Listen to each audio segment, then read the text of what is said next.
Assalamualaikum warahmatullahi wabarakatuh. Perkenalkan, saya Nur Hasanah, guru matematika dari SMP 1 Ciracap. Saya akan melakukan pengimbasan belajar seri AKM setelah saya melakukan belajar seri AKM pada gelombang kedua. Pengimbasan ini saya akan lebih fokus ke AKM literasi numerasi isi. Silahkan disimak ya. Pemerintah akan melakukan asesmen nasional, di mana asesmen nasional dibagi menjadi 3 asesmen, yaitu yang pertama asesmen kompetensi minimum, yang akan diukur itu adalah tentang literasi membaca dan literasi numerasi peserta didik. Yang kedua itu adalah survei karakter, yang akan diukur itu adalah sikap, nilai, keyakinan, dan kebiasaan siswa atau yang mencerminkan karakter siswa, itu disurvei karakter. Kemudian yang ketiga itu adalah survei lingkungan belajar, yang akan diukur itu adalah kualitas berbagai aspek dan proses belajar mengajar di kelas. Ya, jadi ini adalah survei lingkungan belajar di sekolah. Nah, adapun komponen AKM numerasi itu adalah yang untuk konten itu ada materinya tentang bilangan, ya. Berarti kalau tentang bilangan itu berarti tentang operasi berbagai jenis bilangan, ya, seperti caca, bulat, pecahan, desimal. Kemudian konten kedua itu adalah pengukuran dan geometri.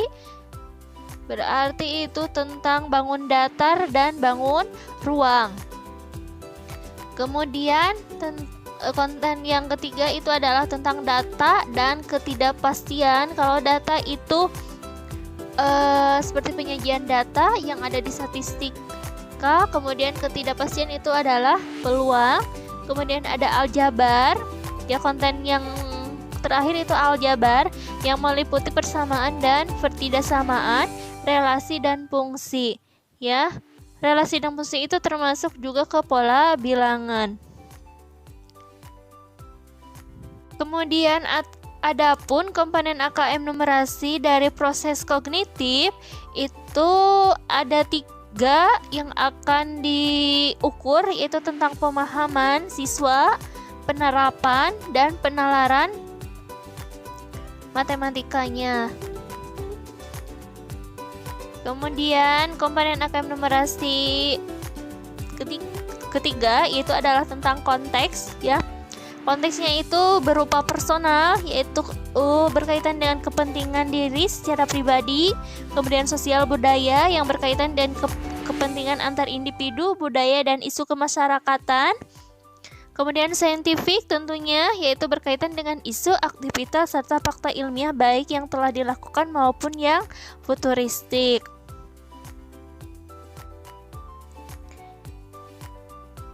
Nah, yang akan diteskan untuk literasi numerasi itu ada 5 level, ya, level pembelajaran. Level pertama itu adalah untuk kelas 2, level kedua itu untuk kelas 4, dan level ketiga itu adalah untuk kelas 6. Kemudian level keempat itu adalah kelas 8, dan level kelima itu adalah kelas 10, ya. Jadi di level pembelajaran keempat, yaitu di tingkat SMP, itu untuk kelas 8, ya, yang akan diukur di bilangan itu adalah indikatornya memahami bilangan caca, ya. Bilangan caca itu maksimal 6 angka. Kemudian indikator dari geometri dan pengukuran yaitu memahami sifat-sifat bangun datar dan hubungan antar bangun datar serta dapat menggunakan teorema Pythagoras. Kemudian menghitung volume bangun ruang dan luas permukaan. Ya, luas permukaan bangun ruang itu ada balok, kubus, prisma, kemudian tabung dan gabungannya. Kemudian di materi aljabar itu ada indikator tentang menyelesaikan pertidaksamaan linier satu variabel atau sistem persamaan linier dua variabel. Kemudian indikator dari relasi dan fungsi itu adalah memahami pola pada barisan bilangan dan konfigurasi objek. Kemudian yang kedua, indikatornya itu memahami fungsi linear dan grafiknya serta sifat-sifatnya. Kemudian untuk indikator dari rasio dan proporsi itu memecahkan masalah aritmatika sosial yang berkaitan dengan rasio dan presentase. Kemudian untuk materi data dan ketidakpastian, indikatornya itu adalah menentukan dan menggunakan median, dan modus. Kemudian untuk indikator dari ketidakpastian dan peluang itu adalah menghitung peluang kejadian sederhana. Nah, saya akan tampilkan contoh soal dari pilihan ganda ya.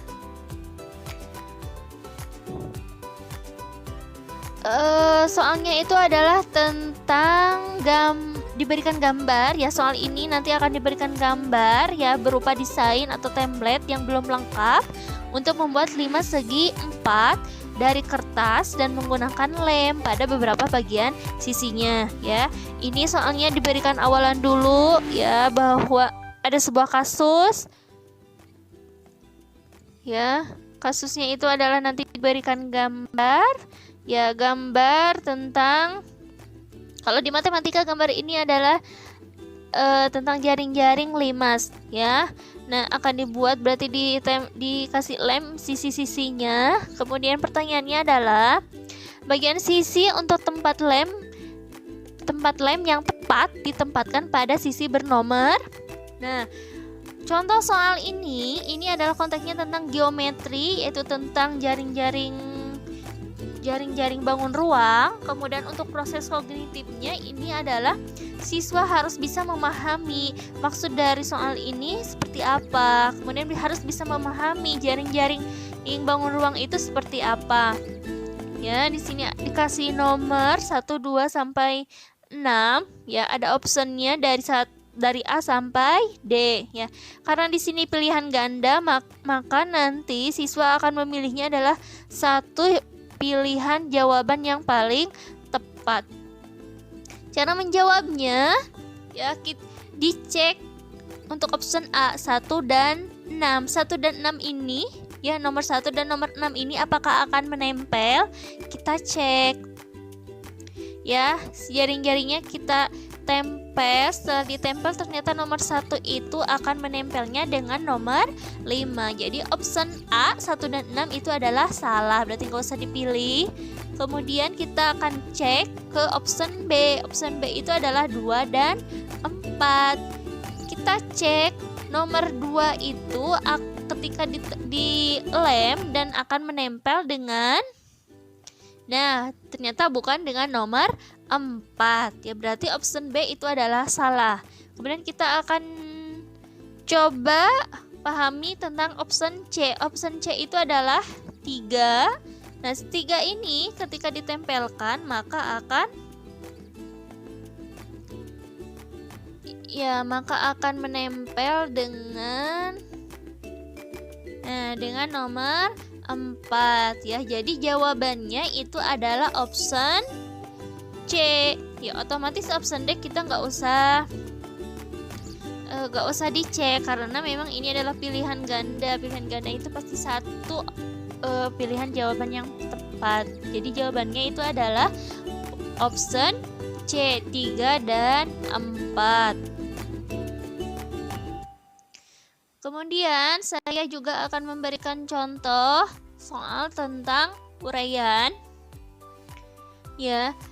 Nanti siswa akan contoh uraian di sini. Contohnya ini siswa diberikan sebuah wacana ya. Sebuah wacana tentang rumah ideal. Ya, di sini wacananya tentang menentukan rumah yang ideal memang susah gampang.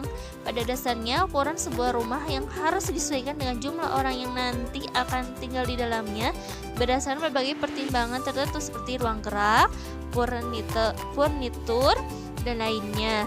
Maka ukuran minimal masing-masing ruang yang ideal bagi keluarga tersebut adalah sebagai berikut. Ya, setelah diberikan wacana, kemudian siswa diberikan tabel atau data, ya.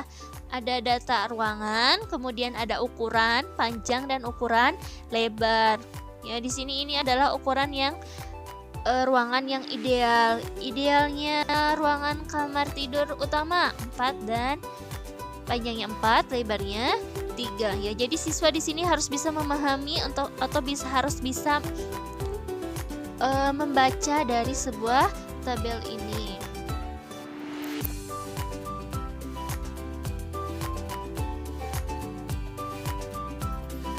Ya, konten dari soal ini, dari rumah ideal ini, itu adalah tentang geometri pengukuran, tentang luas daerah. Ya. Kemudian konteksnya juga bisa tentang sosial budaya, yaitu isu kemasyarakatan, yaitu tentang rumah ideal. Kemudian, nah sekarang tentang proses kognitifnya, apakah penalaran, pemahaman, atau lainnya, ya.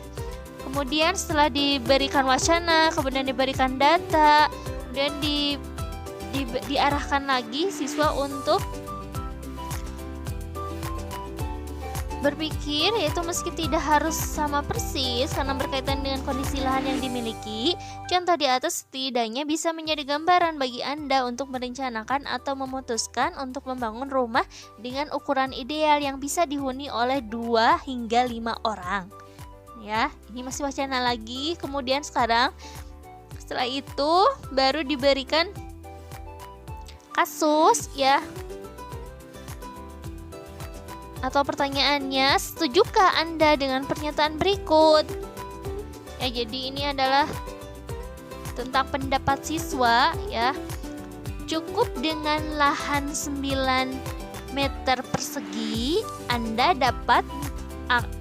akan mendapatkan sebuah dapur yang ideal. Nah, kemudian jelaskan jawabanmu. Berarti di sini siswa harus bisa menjelaskan dari wacana dan data yang telah diberikan oleh soal, ya.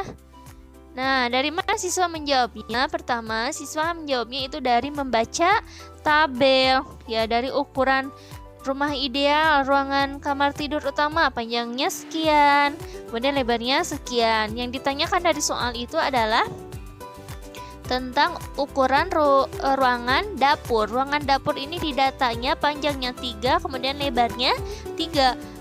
Karena di soal itu adalah luas, ya, luas dari dapur itu adalah 9 meter persegi.